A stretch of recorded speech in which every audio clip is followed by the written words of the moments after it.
ကျွန်တော်တို့ဘဏ်ကတော့လက်ရှိလေ SME ချီးငွေတွေကိုထုတ်ချီးပေးနေပါတယ်မြန်မာပြည်တဝန်းလုံးမှာရှိတဲ့ရန်ကုန်တိုင်းဒေသကြီးနေပြည်တော်ကောင်စီ AR တိုင်းဒေသကြီးပသိမ်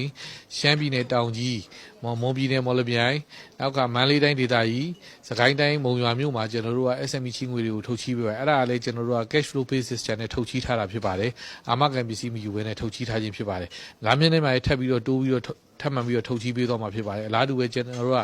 Jagger 2 step လုံးကိုလည်းချင်းပြည်နယ်နဲ့ကယားပြည်နယ်မှာကျွန်တော်တို့ကထုတ်ချီးသွားမှာဖြစ်ပါတယ်ကျွန်တော်တို့ကပထမဦးဆုံး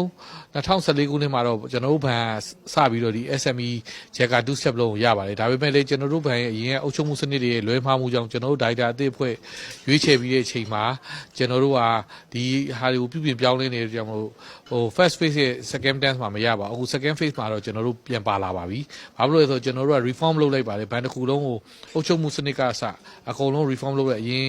ရှိတဲ့ data တွေကိုကျွန်တော်တို့က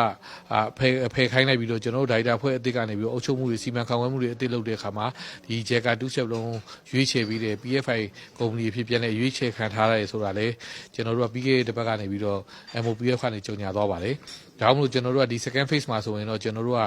အထူးသဖြင့် Jagger သတ်မှတ်ထားတဲ့ criteria နဲ့ကိုက်ညီတဲ့လုပ်ငန်းတွေကိုထုတ်ချီးပေးသွားမယ်ပြည်နယ်နဲ့အားဖြင့်တော့ကျွန်တော်တို့ချင်းပြည်နယ်နဲ့ကယားပြည်နယ်မှာဖွံ့ဖြိုးသေးတဲ့ဒေသတွေကိုအရင်ဆုံးဦးစားပေးဆောင်ရွက်သွားမှာဖြစ်ပါတယ်Jagger 2 step တော့ကျွန်တော်တို့ကို MOPF ကဘယ်လောက်ပေးမယ်ဆိုရယ်ပမာဏတော့မသိသေးပါဘူးဒါပေမဲ့ကျွန်တော်တို့ကလူတဦးကိုအများဆုံး3,000ပဲထုတ်ချီးပေးမှာဖြစ်ပါတယ်သူကလည်း working capital မှာ80%နဲ့working capital မှာ20%နဲ့ assets မှာ80%သုံးရပါမယ်ဒါမှမဟုတ်ကျွန်တော်တို့ဗမာလူမျိုးတွေနေတော့ကိုက်fit in ဖြစ်ဖို့ကတော့နည်းနည်းလေးလွဲပါတယ်ဗျကျွန်တော်တို့မြန်မာလူမျိုးတော်တော်များများ working capital တွေငွေလိုတာဖြစ်ပါတယ်ဒါမှမဟုတ်ကျွန်တော်တို့က Jagger 2 step လုံးရဲ့သတ်မှတ်တဲ့ criteria အတိုင်းပဲကျွန်တော်တို့ကထုတ်ချီးမှာဖြစ်ပါတယ်